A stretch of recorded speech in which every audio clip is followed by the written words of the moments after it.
also your voice. Okay. Yes. Thank you. You're welcome. Do you want the internet or Wi-Fi? I think I don't need it, but anyway, I'm connected to the Yeah, to here is this. cable for. Okay. Yeah, can I have some water? Yeah, I will bring you. Okay. Thank you.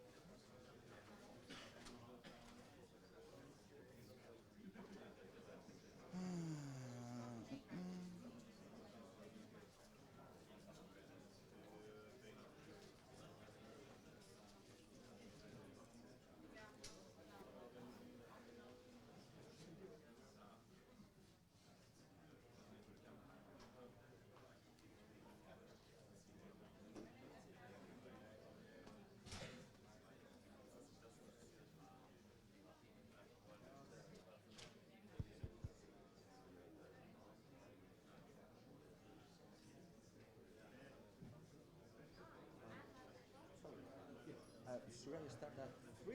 3 o'clock, yes. Okay, So no we have waiting. 1 more minute, Okay. according to my clock. Okay.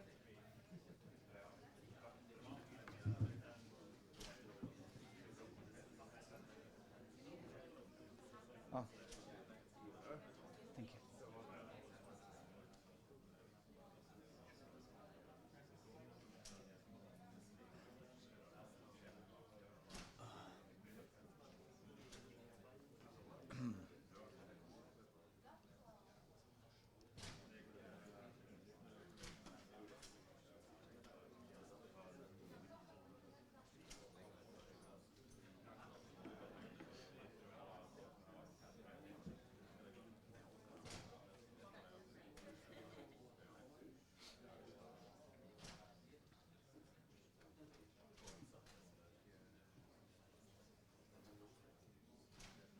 Okay.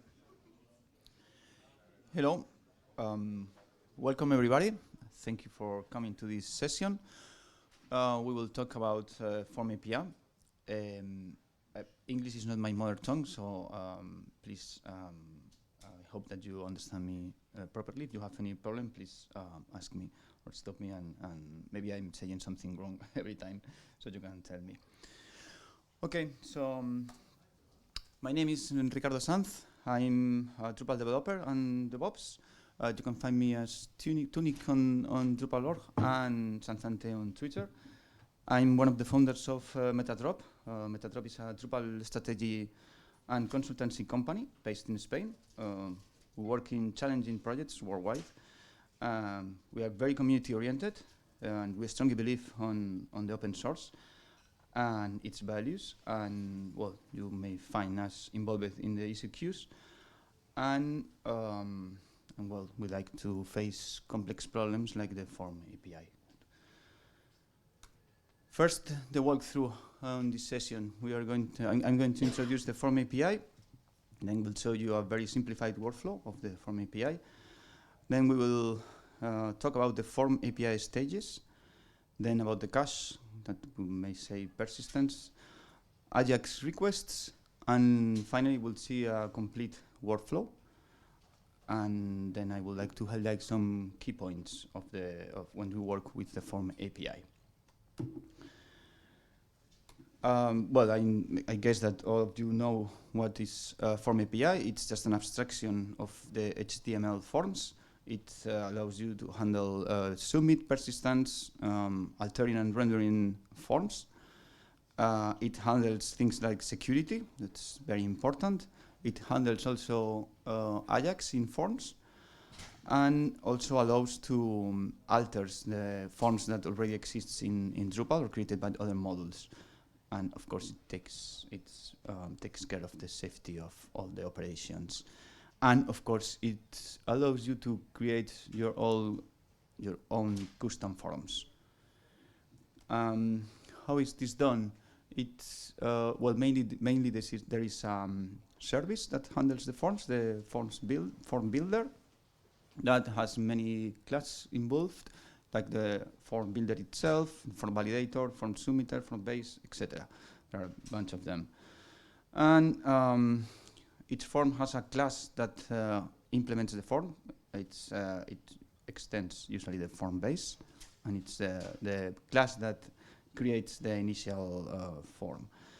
And usually you have a form array that's usually called the form. And also we have the form state, the second variable that it's very important during all the life of a form in the Form API workflow. The form array is just a PHP array. It handles the structure and behavior of the form. It's not exactly a render array. Okay, it becomes a form array, but it's a render array, but it's not a render array at the beginning. And it's available during all Form API stages, mainly because it's been changed during the workflow. Then we have the form state. It's usually a form state instance, or at least a form state interface instance. It contains the state of the form. It includes the inputs, the errors, if there are any, or flags, like, for example, if the form should be cached. It's the state of the form. Well, we'll see later. It's also available in all Form API stages, and of course it's been changed because, well, it's the state of the form. Some notable values that you have to know: it's the form ID. It's like identification of the form, which form it's this one. It's like the class of the form. And the form build ID, that it's the specific build of this form. You can think like an instance, no? Like the form ID is the class, and the form build ID is like an instance of that form. And there is a token that it ensures that the form was previously requested by Drupal. It's a security measure. So let's see a simplified Form API workflow diagram. It's very simple. Here you have just a user requesting a form. So when the request hits Drupal, Drupal detects that there is a form in that path URL and calls the form build function. Then it calls the alter hooks, so anyone can change the form. And at the end, it recursively builds all form elements and return the form. I guess that it's something that you already know. When the user submits the form, Drupal again builds the form from scratch. This is part of how Drupal handles security. What it does is to recreate the form to match the form with the information that the user sent to Drupal, because, as you know, you never should trust the input from the user. You have to validate and check that everything is okay. So Drupal builds the form again to have the good reference on how the form should be. Once it's built, Drupal validates the form. If there are errors, they are added to the form and returned to the user. If not, the submit handlers are executed, and the response is returned to the user. This is like a easy. I mean, the user. User gets the form, submit the values, and Drupal returns the result. Then we have the rebuild. This is when this is for dynamic forms, or forms that change with the user input. In this case, the user sends the input, and Drupal again builds the form, validates, and executes a handler. And usually there is something changed in the form state, and this includes the flag that says to Drupal that the form should be rebuilt. And Drupal, instead of returning anything now, what it does is to build again the form with the form state change. This allows to have different elements. Like, for example, the typical example is when you have multiple field value and you want to add another one. You click on the button to add another element, and then Drupal, what it does is to rebuild the form with another element. And once it's rebuilt, it is sent to the user. You can see what I call the rebuilding loop. It's, well, the user requests a page with a form. Drupal delivers the first form, the user sends the first input, and then we enter in the rebuilding loop, where if it's not the final submit, Drupal builds again the form, sends to the user sends the form to Drupal, and we start again until the user sends the final submit, and Drupal processes it. During this loop is where the form is being changed, adding new elements, removing elements, doing that kind of action on the form. One example is, as I said, adding a new element. We have one field with just one element. Then after a submit and rebuild, another element is added, and then the user wants to add another element, clicks on the add another item, and another item is added to the form. Well, about form responses, it's important to know that what forms can answer, let's say, that response with is a markup, usually when you end the submission, or a redirection. This is what happens when you create a new node, that you are redirected to the page of the node. And as we have seen, a rebuild form or a form with errors. Really, the submit handler can decide what to return, but the first four options are the most common. And let's say it's that simple. Well, it's not, of course. What you see on the background is the complete workflow illustration, that it's far more complex because there are many details, like, well, how handle security, how Drupal keeps the track of the data between requests, how is Ajax handled, and validation, submission, rebuilding in detail, and other workflow details. And that's what we are going to see now. I advise you that it's hard to understand on the first sight, so don't try to get the illustration, because it's going to be hard. I'll upload the illustration to Drupal.org after the session, well, in a few days probably. So take this more like a reference, okay? It's not something that you will learn in this session, but you will have a reference when you have some problems with Form API, you will be able to come to this illustration and well, try to figure out what is wrong with your setup. So let's go with the details. The first stage is the retrieve and prepare. It's like a double stage, or two parts. The first one is the first one of this first stage is retrieve. It's pretty simple. It's just calling the form build function. In this case, the dynamic elements, depending on the form state, are added. Obviously, in the first call, you get the default form, but when you are rebuilding the form and you come back here, it's when the build function may add more elements or do any dynamic thing that it should do. It's very simple in this stage. The second part of the stage is the prepare. Here is where the build ID is added. Remember, this is like an instance of the form. It's the identification for this particular instance of this form. The security token is added only for registered users, because it's to avoid cross-site request forgery. So it makes sense with registered users. And here it's where the alter hooks are called. And it's the first place to customize an existing form. It's when you are modifying a form, you will hook here. The diagram for this stage is this one. It's, well, you have the get form. It checks if it's on the cache. We will see this later. The form function is called. Sometimes if it returns a response, you get a response to the user. If not, it continues with the next steps, including the form alter.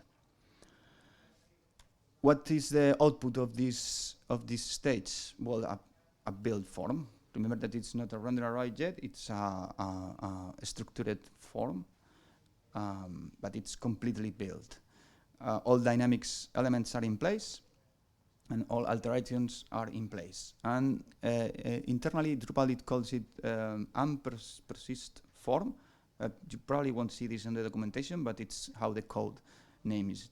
I would say that the names of the Form API, the internal names of the function, are not very clear because they reuse some names, and sometimes it's a little bit confusing. But well, you get used to it when you read a little bit. So this is the unprocessed form, and this is what it's saved to the cache. We will see this later. And this is the end of this stage. Then we have the second stage, the recursive building. In this case, what is done is, the goals of this stage is to get a renderable array. So it's something that the render layer of Drupal is able to convert it into HTML.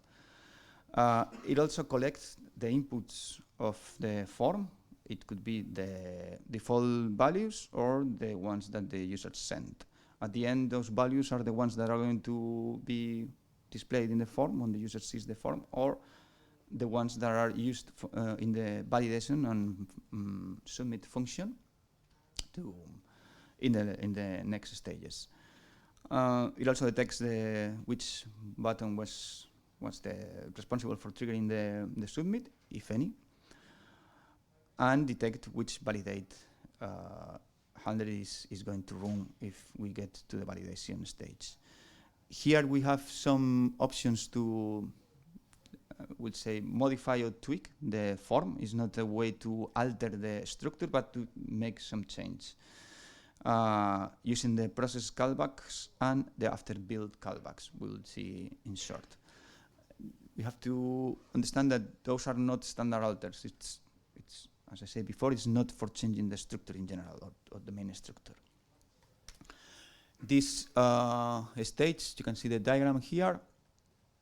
As before, I'm not going to stop it. It's not to understand it now, but here we will see that well, the form state it's initialized. Then you have the recursive process that traverses or walks or the complete form array, checking all elements, and at the end it decides which are the correct handlers. About the other options to tweak the form, one is the process callback. It's called top to bottom during this recursive walk of the array.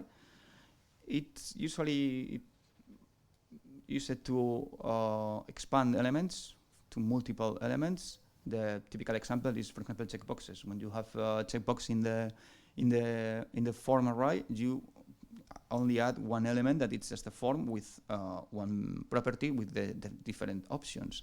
But when you render this, you need one element for each checkbox. So the process function, what it does is to take this element and expand to multiple elements, one for each checkbox. This is done in many places in the Drupal core. I have counted about 100. So it's something that you may need, especially if you have custom elements. You may not need it, but it's possible that you may need it. Another example is, for example, to add in JavaScript conditionally, depending on the value of the field. I have seen, I think it was the search field, that if there is nothing to search, there is some JavaScript that is not added because it's not needed. And the other option to tweak the form, it's the after build callbacks. This is something that not many people know. It's called bottom to top, so in the way up. In core is used, less than 10 times, I think. It's unlikely you will need it. One example, for example, is in the translation form. It checks that some files of the Arab related to the language are available. If not, it removes the option. So it's good that you know that it exists, but probably you won't need it. About the handler detection is very simple. It depends on the button pressed or the element that checked that triggered the submission. And if not, if there is no button pressed or it has no handlers, it uses the form level handlers. Here we only detect, obviously the execution is in the next stages, and the next one is the validation stage. It's pretty straightforward. The form is checked, the securities and checks are done, and the values are validated. Here we check the token, the security token that we have talked before about the the check request. How it was the CSF ref. I don't remember how it was. Request forgery attack. It validates all the elements from bottom to top, and what it does is calling the validate function if the element has any function. And at the end, it validates the form with the validate handler that we have detected in the previous stages. It's important to know that it can change the form and the form state for the next rebuild, because maybe you detect something on the validation that may need a rebuild. And of course, it can enable the rebuild of the form. The diagram covering this stage is this one. As you see, it checks the tokens, and then you have the recursive call on all the elements, including the core validations and the validation on the element and the root element when you are in the root element. About the validation errors, if there is any validation error, they are added to the form. In this case, the submit handlers are skipped, and rebuilding is forbidden because there are errors. You should go. You should check, fix the errors. Until there is no errors, there is no option to rebuild the form. You remember the rebuilding loop that allows you to change the form and add new elements or remove or do any change on the form. If everything is okay, we get to the submit stage. It's the fourth one. And here it's also very straightforward. The form is executed, running any handlers related to the form. But the response is returned if there is anything to return. If not, there is a redirection to the form again, if I'm not wrong. Yeah, you can redirect deliver a redirect or a markup. And here also you can change the form or form state for the rebuilding. And this is very common because it's the place, for example, when you click on the button to add new element in the submit, it's where usually the form state is changed to add a new, to say that we have, instead of 3, for example, we have 4 elements. And in the next rebuild, the form will be rebuilt with 4 elements. The diagram is this one. It's, well, first we have to decide if we have to process the submit or not, and if yes, we run the submit handlers. We clear from the cache because we have run the form, so we don't need it anymore, at least at this point. And if there is response, we return it, and if not, we continue to the next step if we have enabled the rebuilding. If not, we return the response. If we have enabled the rebuilding, we get to the last stage, that's rebuild, and it's kind of, it's redoing what we have done before in to allow to create complex forms like multi-step forms, to add or remove dynamic elements. Also, it's typical that Ajax calls modify forms, but at the end, what they are doing is creating dynamic elements or going back and forth in a multi-step form. What it does, the rebuilding, is just building running again the building steps. This means retrieve. So running the build function of the form, preparing it, that's running the alter hooks, and doing the building. It's traversing or walking the form, creating the renderable array. And here, of course, is where the previous change on the form and the form state allowed this change to be added to the new version of the form that is going to be delivered to the user.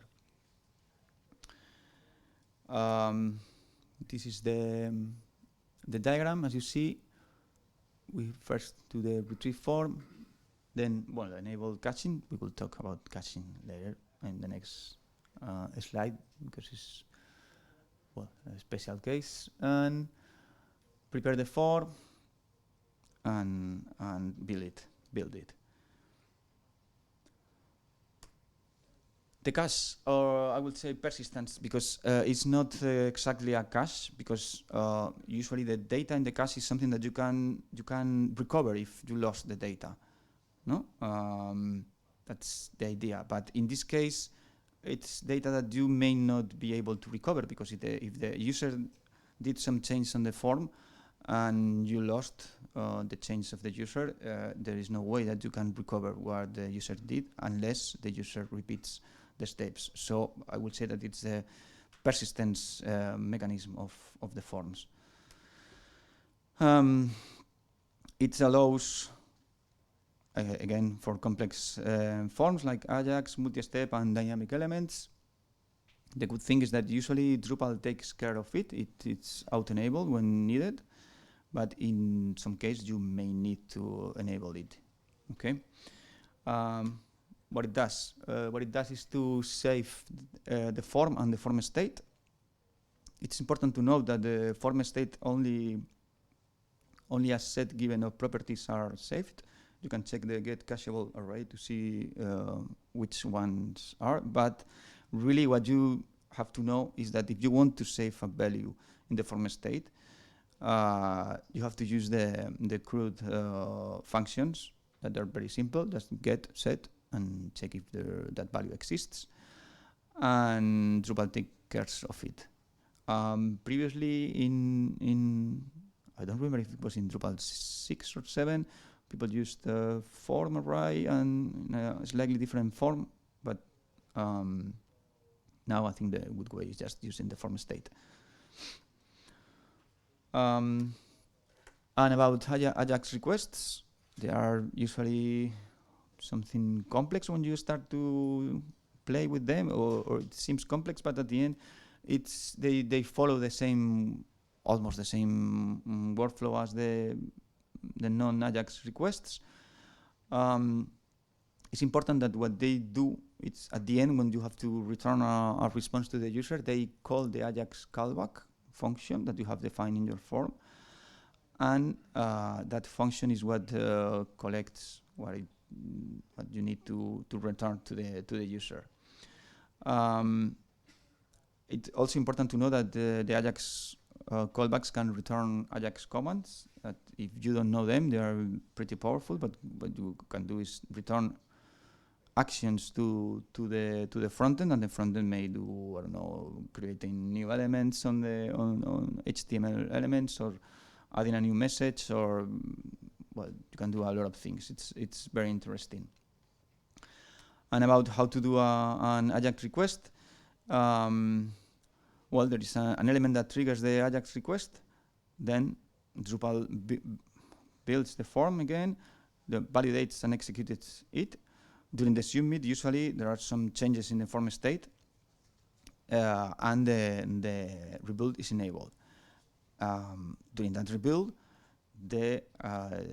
those values that have been changed makes the form get a new element, or remove something, or do anything on the form. And at the end of that part, you will have the complete form built. In this case is when the Ajax callback enters and returns what part you should return to the user. This is important. The Ajax callback only should return information to the user, not changing the form. And when the response is returned to the Drupal, the JavaScript layer is able to take it and process it. Remember the Ajax command. This layer is taking care of the commands and doing anything on the front that it's needed. Important about the Ajax requests. Some things that you don't do. Don't change the form during the Ajax callback. I have seen a lot of people struggling with this because it's true that Ajax callback sounds like, okay, this is the function that do what I need to do on the form when that button is clicked, but it's not. You should do in the submit, okay?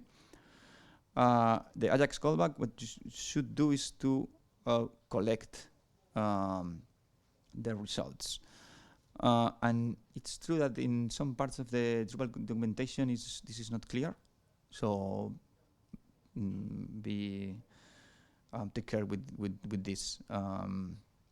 It's important. Ajax callback, return values, don't change things. And well, that's, yeah, I think that's the most important thing that you have to remember about this.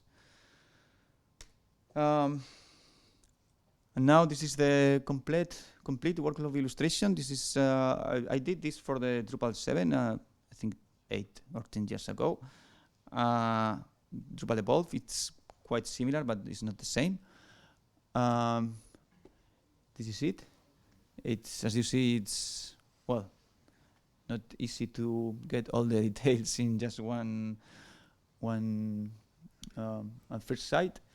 I promise it will be available in short, because I mean the session could be more or less enlightening, but I think that this is the good output of this session, and I hope that it will help people to understand the Form API and create and modify forms without struggling, because yeah, 8 years ago I was suffering a lot trying to understand what the Form API did, and when I finally understood what it did, I decided to create something like this. So, well, I hope you will like it.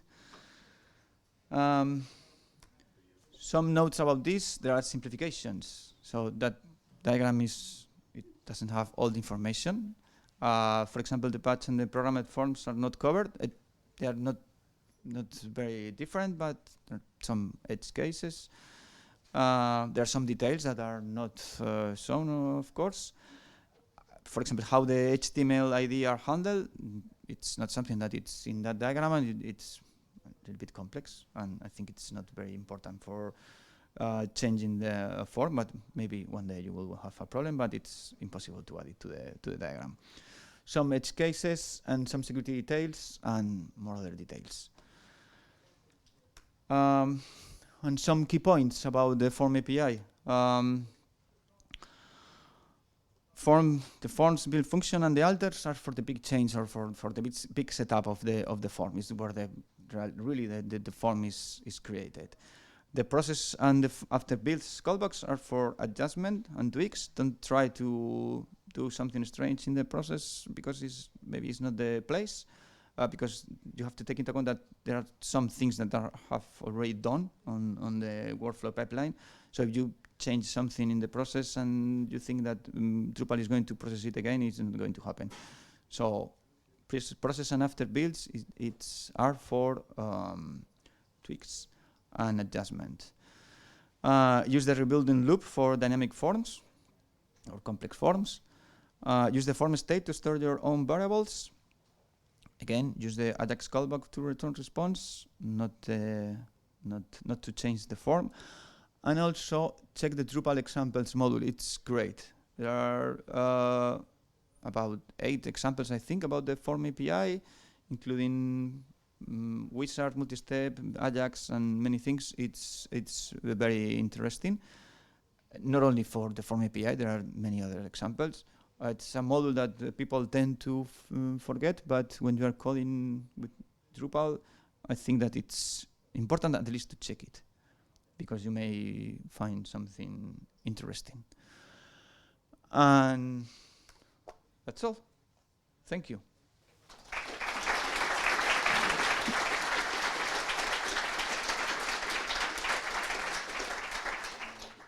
And yeah, so we have one question from the live Q&A. Can we please have the workflow diagram you presented on a public available file? You said you were going to do that. Yeah, I'm going to upload the file to probably to Drupal.org on the documentation, as I did with the Drupal 7 diagram. I think that I will do with the SVG, because I think it's a good format. If anyone has any concern about that, just ask me. But yes, I mean, it will be definitely available. I mean, I did it for the community, let's say. Any?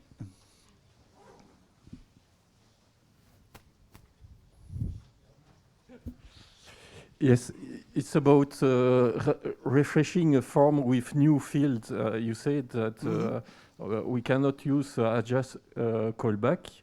Yeah. In that condition, how paragraph can work then? Well, I don't know exactly how paragraph work, but let me check. What it happens is that when you please take the mic with you so we can have it on the live broadcast. Sorry. Right. When you add a new paragraph, if you do, let's say, using Ajax, you send a request. It goes. I mean, the form is built. Drupal does any check, and I don't know exactly how paragraph does, but I guess that what it does is when the submit handler is run, it changes the form state, saying in this particular field that there are 2 paragraphs, there are not 2, there are 3, and is that type or whatever. And at that point, the rebuild is enabled. So we go this way to the rebuild pipeline, and the form is rebuilt again. That's include calling the building function. In this case, the building function detects that there are not 2 but 3 paragraphs. And the form structure is added with the new paragraph, and then it's rendered. Yeah, render, and here we have the Ajax callback, and the Ajax callback returns the data to the front end. It's important to say that what you have, I mean, the paragraph is a pretty complex module, and the forms are pretty complex. And there's a concept that I didn't want to introduce here, that it's sub-forms, I think it's called. It's a functionality that Drupal, it's, let's say, prepared to have forms inside forms. I didn't dig too much into it, so I can't say much more about this. But I guess that paragraph uses that functionality. Yeah, from what I remember, so in the Ajax, where you put the Ajax callback, you also specify some selector or something, which part of the form should be replaced by this Ajax callback. So you built a new version of the form, which has the new fields, and then the Ajax callback returns the part of the form that needs to be replaced, and somewhere you have the selector like where on the front end this should be inserted, this new stuff. So whenever an Ajax callback happens, some part of the form might be replaced. I think the Ajax callback can also do other things than just replacing some stuff, but that's generally how it works, like all the paragraphs and other things that use Ajax. They just they built a new version of the form with new fields and everything, and then replace a part of it. And you need to be really careful to tell it exactly what you need to replace, and you need to put like some wrapper around somewhere. That's last time I worked with that. That's how I don't know if there's some new trick that I don't know about, but yeah. Yeah, it's exactly how you have said. But this is something that it's explained in the Form API documentation, particularly for the Ajax. There were some problems with the wrapper. There is a change record about that, because before it was always wrapped in a div inside Drupal and sent to the front. Now it's changed because it was problematic. and now it's supposed to be better. But I can't say much more about that, sorry. Any other question? So, I actually have one. yeah. On one of your first slides, you were showing when you added an element. So you have, like answer, one text element, and then you added another one, and then you Yes. added another one. Yes. In each of those steps, you run through the validation. You said You run on the? on each of those steps, you are actually running the validation of the Yes. form. So that is why we get, if we have a form which has a required field, Yeah. and you add another item, it actually invalidates the form because you haven't Yeah. put something in. Yeah. So this is why it happens. Yeah, exactly. For that problem, you have the limit validation errors that allows you to tell Drupal which fields should be validated, because sometimes you don't need to validate the complete form because you are only checking or managing one field, like in Ajax calls usually. So, any? I'm sorry. Is that really something we would like to have?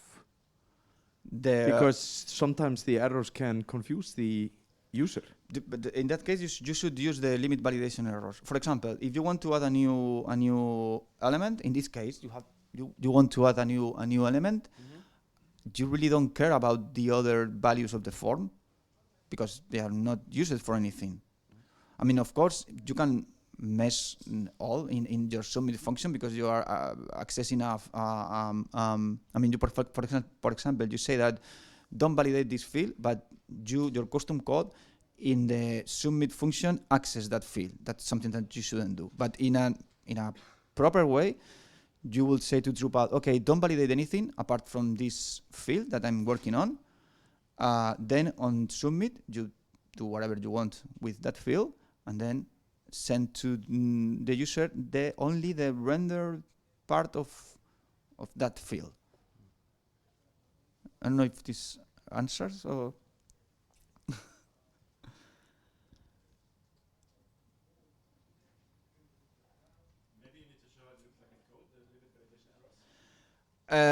It's.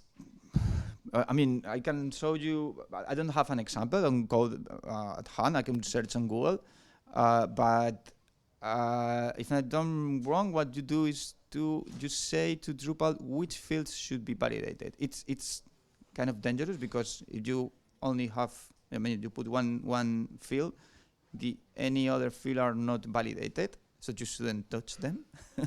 Okay. But it's more or less is that way.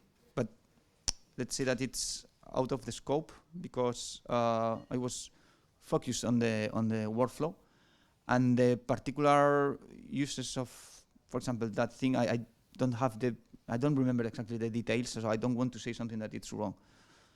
Sorry. There is one more question from the live Q&A. Which debug methodology and modules are you using to debug Drupal forms? Well,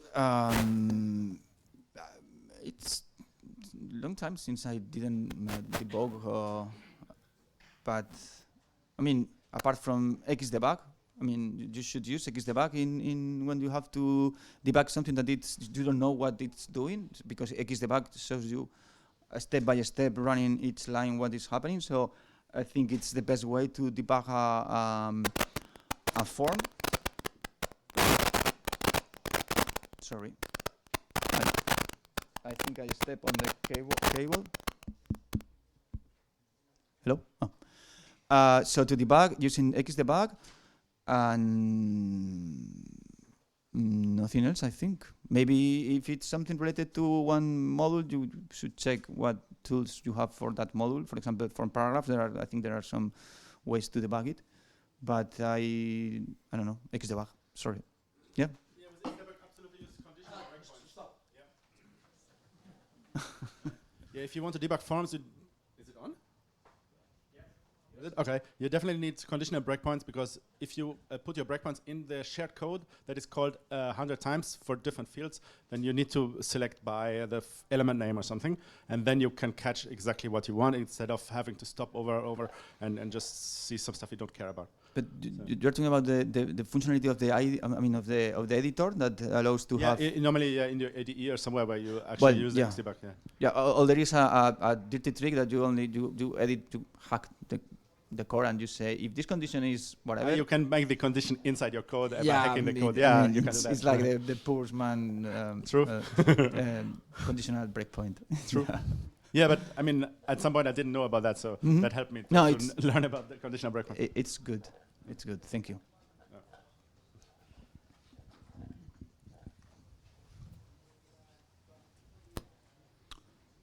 Okay, so thank you very much. Thank you. Well, if you want to feedback, I will be glad to hear from you. And remember that there's still some contribution running. So if you want, it's always good.